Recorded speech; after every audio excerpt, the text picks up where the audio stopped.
Thanks for joining us from the Ohio AgNet Voice You Know with the News You Trust studio, sponsored by BASF, where you can count on the trusted performance of Allevo seed treatment to protect your soybean crop. Well, here at my studio, about another half-inch of rain. That's a pretty nice total for the week, but other areas I'm hearing had even more. And yesterday on our Feeding Farmers program, they had just gotten started into some beans, and even though missed a good chunk of the August rains, weren't that disappointed with their bean crop. They said after the next rain, they may be switching to corn.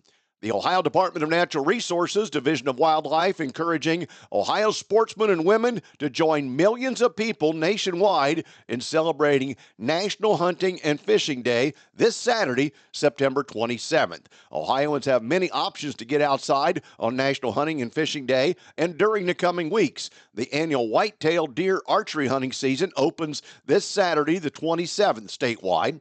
Hunting seasons for squirrels and doves are already open.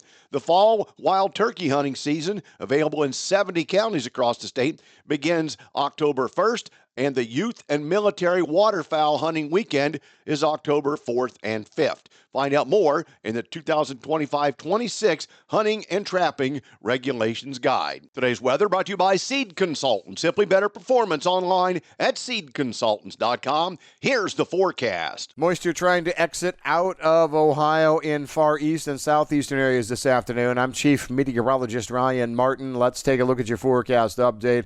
I'm going to draw a line from Dayton and up to about Youngstown and say south of that line is where we see clouds and a few lingering showers yet this afternoon into this evening. North of that line, the clouds are going to be breaking up today, some fog burning off here and leading to a fairly nice evening setup. Once we get into tomorrow, everybody's partly to mostly sunny, and we're going to stay sunny, warm, and dry then from tomorrow right on through the 9th and 10th of October. It's a wide open window headed towards us. I'm Ryan Martin. And thanks, Ryan. Live cattle futures had a second day of weakness as lower box beef prices are pressuring the market. Box beef prices have fallen substantially over the past few weeks. Cattle supplies are tight, but if demand slows, prices will decline. The weakness is seasonal, but it may pressure the cash cattle trade in the near term. Today is the last trading day of September feeder cattle. Hog futures came under pressure, eliminating the gains from Tuesday and then some. The quarterly hogs and pig report will be released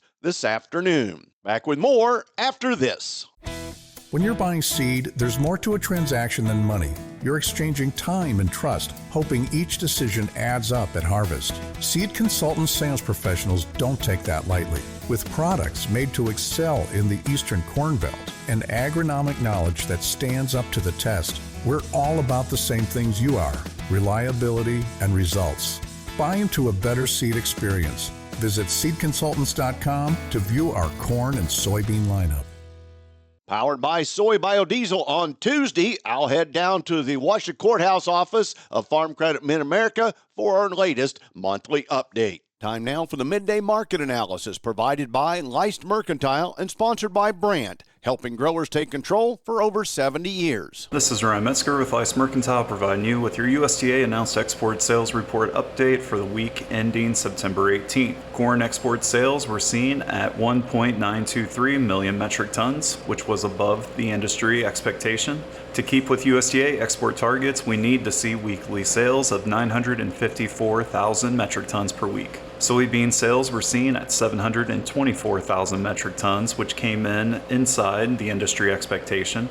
To keep with the USDA export targets, we need to see weekly sales of 714,000 metric tons per week. Announced export sales for wheat were seen at 528,000 metric tons, which were also within industry expectations. Please visit our website at leistmercantile.com to learn more about our grain marketing program and crop insurance services. And thanks, Ryan. Today's market's brought to you by Seed Consultants. Simply better performance online at seedconsultants.com. Later into midday, we're settling down in the directions of the markets, if you will. December corn up 1.5 at 4.25 3/4. March up 1.5 at 4.42.5, and May is 4.51.5, up 1 1/4. November beans up 2 3/4 at 10.11 3/4. January $10.31, up 2.5, and March up 2.5 at 10.47 1/4 cents. December wheat up 5 1/4 at 5.24 3/4. March up 4 3/4 at 5.42 3/4. Carry that all the way out to next September, and you're 5.77 3/4, up 3 3/4. In livestock, October cattle now down $2.77 at 231.27. December down $3.40 at 233.42. In February, down $3.37 at 235.65. October lean hogs up $1.32 at $100.75. December up $1.97 at $90.10. And February up $1.57 at $91.20. October feeder cattle down $6.55 at $353.07. November down $6.75 at $351.05. Thanks for joining us. I'm Dale Minyo. This is the Ohio AgNet.